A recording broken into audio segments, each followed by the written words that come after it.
Thank you very much. That's all right, you're welcome. جبنا الجورنان اهو. طبعا الجورنان كله بالنسبه لي مش مهم، هي صفحه واحده بس هي اللي مهمه. بس الجو هوا شويه وانا محتاج الصراحه ان انا اعمل الفيديو النهارده. فدي جريده ذا صن، ودي مهمه جدا لو انت مثلا عايز تروح شويه متاحف او ملاهي او اماكن رخيصه او ما تدفعش فلوس كتير. فهتلاقي هنا مثلا في اللي هو ذا دنجنز، ده في لندن، ده متحف موجود في لندن اسمه ذا دنجنز. فهنا بيقول لك تقدر انت توفر حوالي 53 باوند. طيب الحوار ده بقى بيتعمل ازاي؟ في برنامج مهم جدا اسمه سان سيفر، وهو ده البرنامج ده هتنزله عادي من جوجل بلاي او من الاب ستور لو انت معاك ايفون. والبرنامج ده تبع جريدة ذا صن. كل اللي عليك تعمله ان انت تدخل على البرنامج وتعمل ايميل وتدخل عليه. هتلاقي في هنا حاجه اسمها اوفرز، وهتلاقي الاوفرز اللي موجوده. اول واحد ده هو ذا دنجن، هتدخل عليه هتقرا طبعا هم طالبين منك ايه، فهم كاتبين لك اللي هم محتاجين 5 سان سيفر كود. وعشان كده قلت لكم ان الجورنان كله مش مهم، هي اهم حاجه ورقه واحده.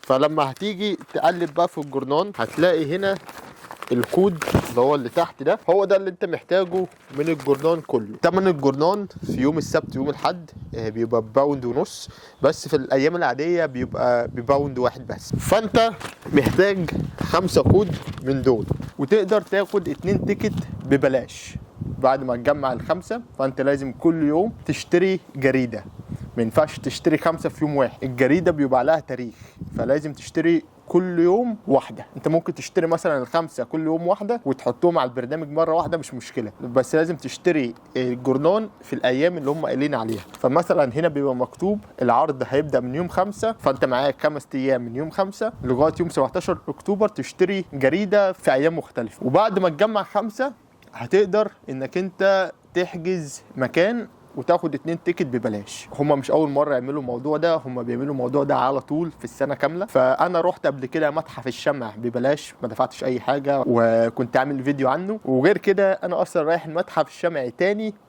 من خلال البرنامج ده. كان الاوفر اللي قبل الاوفر ده كان متحف الشمع اللي هو في لندن، كان في واحد في لندن وتقريبا كان في واحد في بلاك بول، وفي واحد تاني مش فاكر الصراحه كان فين. حتى اللي هو المتحف اللي اسمه ذا دنجنز موجود في لندن عند لندن اي، وموجود في يورك وبلاك بول وإدنبرا اسكتلندا. ففي 4 اماكن موجودين. فانت مثلا لو عايش في مانشستر فبلاك بول هتبقى قريبه منك، ولو انت عايش في الساوث في الجنوب فطبعا اقرب حاجه ليك لندن، ولو انت في اسكتلندا هتبقى إدنبرا. هم على طول بيعملوا اوفرات، بس متحف الشمع والمتاحف اللي زي كده ما بتبقاش موجوده على طول. اللي بيبقى موجود على طول اللي هي الملاهي. انا برضو رحت ملاهي كتير، فكل ده برضو كان ببلاش، 2 تيكت ببلاش. فانت اصلا بتدفع حوالي 5 أو 6 باوند عشان تاخد 2 تيكت، فالموضوع يعني تافه خالص. غير كده في اوفر مثلا تاني هنا اهو، ده للمصيف هتلاقيه تحت، بس هم هنا قايلين لك ان انت ممكن تجمع كود واحد وهتاخد مصيف اسبوع مثلا ب10 باوند. بس الكلام ده ما بيبقاش حقيقي قوي، لان انا اخو مراتي عمل الحوار ده، ولما راح هناك كان راح حته اسمها كورنوول، من الاماكن الجميله جدا في بريطانيا، الشواطئ الجميله. لما راح هناك كان مفكر اللي هو هيدفع 10 باوند في اسبوع، تبقى الشقه لفردين، ومعاك مثلا لو انت معاك